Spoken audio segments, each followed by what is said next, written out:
Hello बच्चों, कैसे हैं आप लोग? बढ़िया एकदम। तो आज हम लेकर आ गए हैं क्लास 10 का भूगोल और आज इसका पहला चैप्टर का हम लोग करेंगे ऑब्जेक्टिव क्वेश्चन यानी वस्तुनिष्ठ प्रश्न। तो ध्यान से देखिए, अगर बिहार बोर्ड में इस चैप्टर से क्वेश्चन आता है तो इससे बाहर नहीं होगा, क्योंकि हम इस चैप्टर से लेके आए हैं 60 से 70 क्वेश्चन।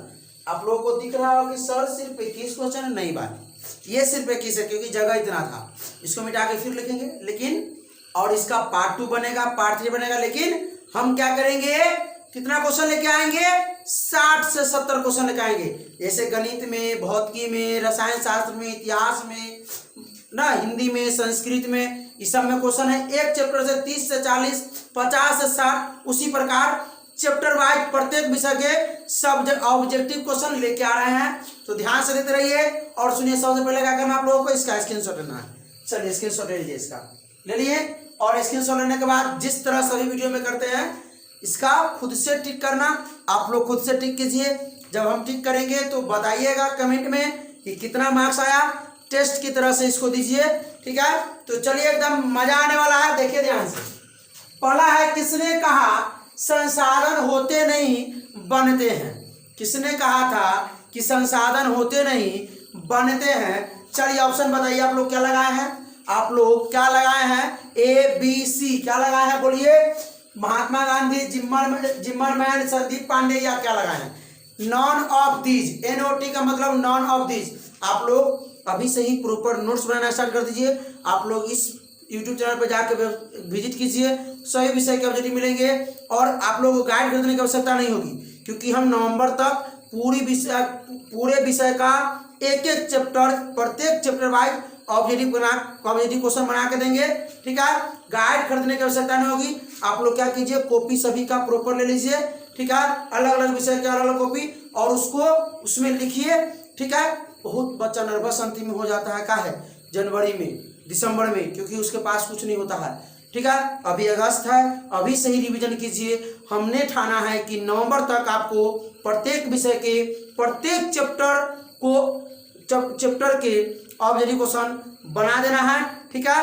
और क्या करना है, दिसंबर से हम लोग क्या करेंगे, इसके गेसिंग क्वेश्चन को बनाएंगे और क्वेश्चन बैंक को बनाएंगे, प्रीवियस ईयर क्वेश्चन को बनाएंगे, ठीक है? तो चलिए ध्यान से देखिए, एकदम दिमाग लगाइए। तो किसने कहा था? जिम्मरमैन ने। आइए, जिम्मरमैन ने। दूसरा क्वेश्चन पढ़े। आइए, क्या है दूसरा क्वेश्चन? कोयला किस प्रकार का संसाधन है? कोयला किस प्रकार का संसाधन है? आपसे सुनिए। आप लोगों को याद है नवीकरणीय संसाधन किसे कहते हैं, अनवीकरणीय संसाधन किसे कहते हैं? याद है? नहीं याद होगा। याद है पक्का? नवीकरणीय संसाधन किसे कहते हैं? वैसा संसाधन जो कभी खत्म नहीं हो और जो नए निर्मित होते रहते हैं। वैसा संसाधन जो कभी खत्म नहीं हो और नए जिसके निर्माण होते रहते हैं, उसे कहते हैं नवीकरणीय संसाधन। अनवीकरणीय संसाधन क्या होते हैं? वैसा संसाधन जो कभी न कभी खत्म हो जाए और बनने में उसको लाखों करोड़ों वर्ष लग जाते हैं, उसे कहते हैं अनवीकरणीय संसाधन। तो ये कोयला जो है अनवीकरणीय संसाधन है, पेट्रोल अनवीकरणीय संसाधन है, ठीक है? तो ये आपका अनवीकरणीय संसाधन। सौर ऊर्जा क्या है? नवीकरणीय संसाधन, क्योंकि ये कभी खत्म नहीं होगा। सौर ऊर्जा कभी खत्म नहीं होने वाली है, इसलिए इसको बोलते हैं नवीकरणीय संसाधन। आप लोग क्या लगाए हैं? पक्का सही है? सही है ना? चलिए ध्यान से देखिए। आइए, तट रेखा से कितने किलोमीटर क्षेत्र सीमा अपवर्जक आर्थिक क्षेत्र कहलाते हैं? कितने किलोमीटर दूर तक, कितने किलोमीटर दूर तक ना अपवर्जक आर्थिक क्षेत्र कहलाते हैं? तो आप लोग पढ़े होंगे बुक में, एकदम क्लियरली लिखा हुआ है कि 200 किलोमीटर दूर तक। क्लियरली लिखा हुआ है पूरा साफ साफ कि 200 किलोमीटर दूर तक। आगे आइए, ज्वारीय ऊर्जा किस प्रकार का संसाधन है? ज्वारीय ऊर्जा, इसमें भी ऊर्जा लगा हुआ है, एनर्जी लगा हुआ है, मतलब ये भी नवीकरणीय संसाधन है जो कभी खत्म नहीं होने वाला है। ये भी नवीकरणीय संसाधन है। आइए अगला क्वेश्चन देखा। आप लोगों का सही हो रहा है भाई।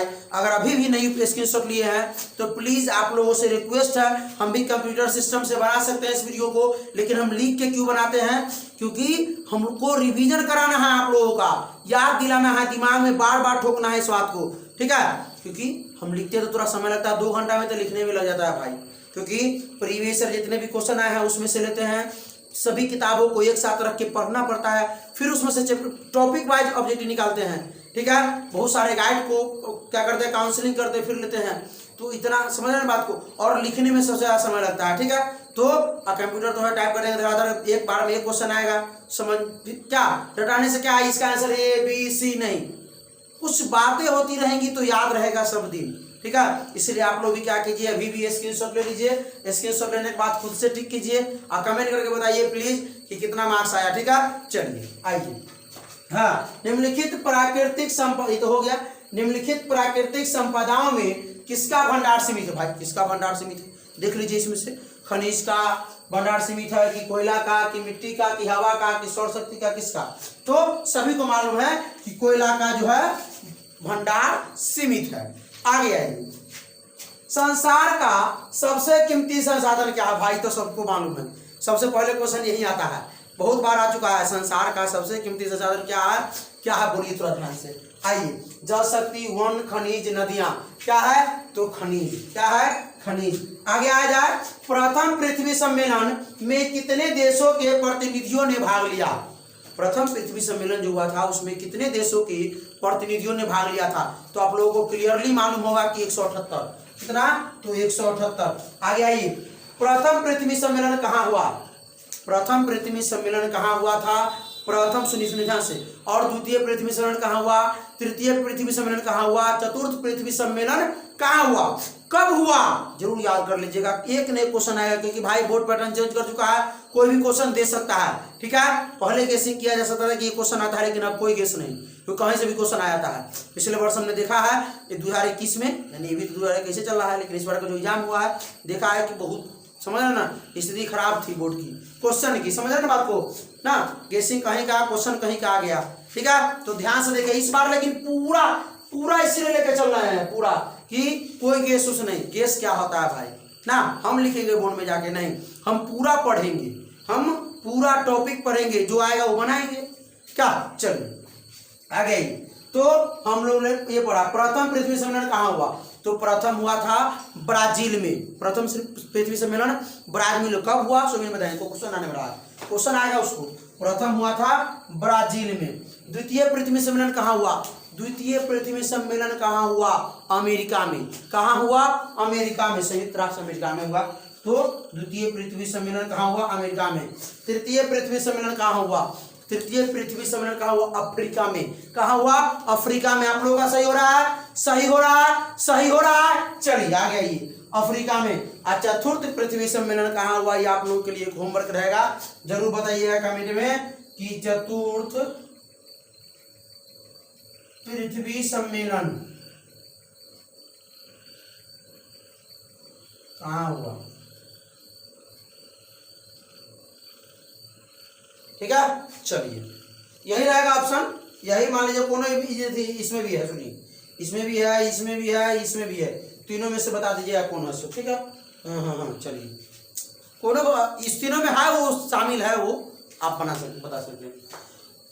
आइए, संसाधन नियोजन के कितने स्तर होते हैं? भाई संसाधन नियोजन के कितने स्तर होते हैं? क्लियरली दिया हुआ है ऑब्जेक्टिव क्वेश्चन में, 4। कितने स्तर होते हैं? तो 4। आगे आइए, स्वामित्व के आधार पर, स्वामित्व के आधार पर संसाधन के कुल कितने प्रकार होते हैं? तो 4 प्रकार होते हैं। कितने प्रकार होते हैं? तो 4 प्रकार होते हैं। चलिए आगे आइए, उत्पत्ति के आधार पर संसाधन के कुल कितने प्रकार होते हैं, या कितने भागों में बांटा गया है? उत्पत्ति के आधार पर संसाधन को कितने भागों में बांटा गया है? ठीक है, तो 2 भागों में बांटा गया है। ठीक है, चलिए, जैव और जैविक और अजैविक, चलिए 2 भागों में बांटा गया है, हो गया। आगे आइए, देखिए ध्यान से, उपलब्धता के आधार पर संसाधन कितने प्रकार के होते हैं? उपलब्धता के आधार पर संसाधन कितने प्रकार के होते हैं? तो हमने बताया फिर से कि 2 प्रकार के होते हैं, लेकिन इसका नाम कमेंट जरूर कीजिएगा। क्वेश्चन नंबर 15 लिख लीजिए आप लोग फटाक से, इसको आप लोगों को इस भी क्वेश्चन का आंसर देना है। 2 प्रकार के होते हैं, लेकिन कौन कौन होते हैं वो आप लोगों को कमेंट जरूर करना है, बहुत ईजी है। आइए, क्लब ऑफ रोम ने किस वर्ष संसाधनों के संरक्षण की वकालत की थी? क्लब ऑफ रोम ने, लड़की थी, लेडीज थी ना, उन संसाधनों के संरक्षण की वकालत की थी कि संसाधन, इसमें ये चिपको आंदोलन, पेड़ कटाव का आंदोलन, वन का संरक्षण, वन को रक्षा करने के आंदोलन चला था।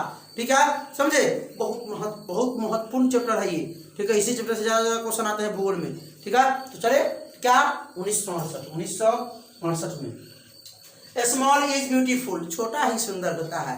स्मॉल इज ब्यूटीफुल ना नामक पुस्तक जिसमें गांधी जी के विचार को दर्शाया गया है ना, दिया गया है, उसके लेखक कौन है? तो शमशेर, नहीं शुमशेर, शमशेर नहीं शुमशेर। अब आइए हम लोग शुरू करते हैं प्राकृतिक संसाधन। अब हम लोग शुरू करते हैं प्राकृतिक संसाधन। हम लोग 5 संसाधन पढ़ेंगे इसमें, ठीक है। जल संसाधन, खनिज संसाधन, शक्ति संसाधन, प्राकृतिक संसाधन, ठीक है। चलिए आगे आइए। सोपानी कृषि किस राज्य में प्रचलित है?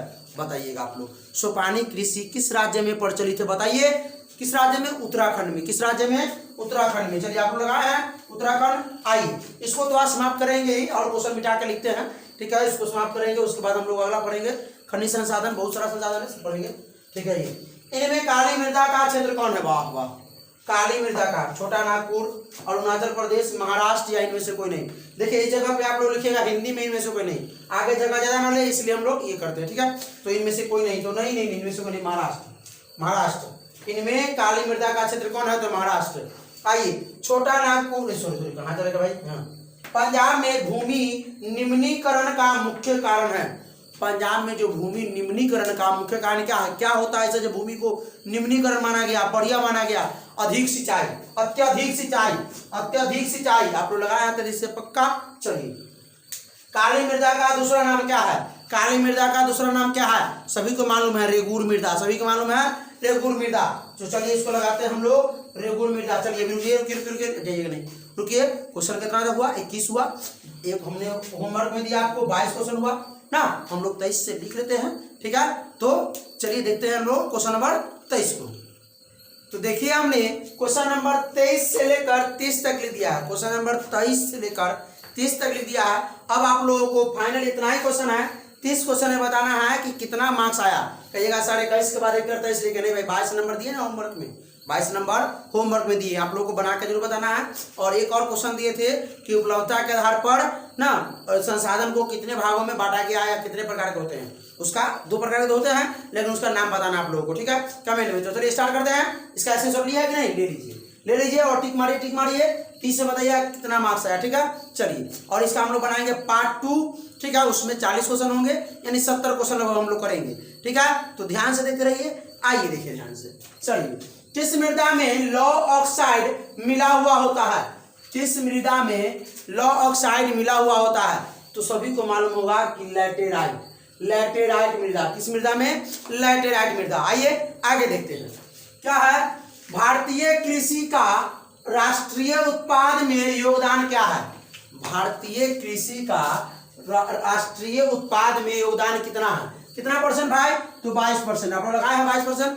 किताब पढ़े होंगे तो पूरा क्लियर होगा, नहीं पढ़े होंगे तो कोई दिक्कत नहीं, फिर भी हम हर टॉपिक से लेकर चलते हैं, ठीक है। आइए खादर मिट्टी किसे कहा जाता है? खादर मिट्टी किसे कहा जाता है? नवीन मिट्टी को कि पुरानी मिट्टी को? किसे? दो ही ऑप्शन बताइए आप लोग। किसे कहा जाता है? नवीन मिट्टी को। खादर मिट्टी किसे कहा जाता है? नवीन मिट्टी को। कपास की खेती के लिए सर्वोत्तम मिट्टी कौन सी है? कपास की खेती के लिए सर्वोत्तम मिट्टी कौन सी है? तो जलोढ़, पर्वतीय, काली या लाल मिट्टी। जलोढ़, पर्वतीय, काली या लाल मिट्टी। तो आप लोग बताएंगे काली मिट्टी। कौन मिट्टी? काली मिट्टी। आगे आइए। भारत में पर्वतीय भूमि का प्रतिशत क्या है? भारत में पर्वतीय भूमि का प्रतिशत, यानी पर्वतीय भूमि कितने प्रतिशत है? भारत में पर्वतीय भूमि कितनी प्रतिशत है? तो आप लोग जानते होंगे कि 30% है। 30% है। कोई दिक्कत? समझ में आ रहा है भाई? आप लोग टिक लगाए हैं, पक्का लगाइएगा। देखिए पहले क्या कीजिए, आप लोग टेस्ट के हिसाब से दीजिए, ठीक है। चैप्टर नहीं पढ़े हैं तो कोई दिक्कत नहीं, देख सकते हैं। अगर पढ़े हैं तो इसको खुद से टिक करने की कोशिश कीजिए, ठीक है। चले आगे आइए। मरुस्थलीय मृदा का विस्तार निम्न से कहाँ होता है? मरुस्थलीय मृदा का विस्तार निम्न से कहाँ होता है? तो सब लोग जानते हैं कि राजस्थान में होता है। सबको मालूम है क्या? नहीं मालूम है? राजस्थान में होता है। हमने तो ऑप्शन नहीं देखा। चलिए आगे आइए।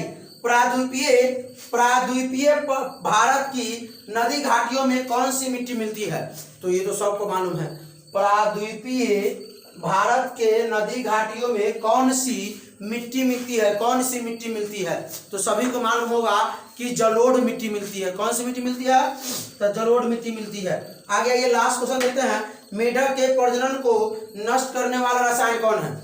मेढक के प्रजनन को नष्ट करने वाला रसायन कौन सा है? तो आप लोगों को मालूम होगा कि एंड्रीन क्या होगा, बेंजीन है, यूरिया है, फास्फोरस है, लेकिन एंड्रीन इसका आंसर है। ठीक है, तो कैसा लगा?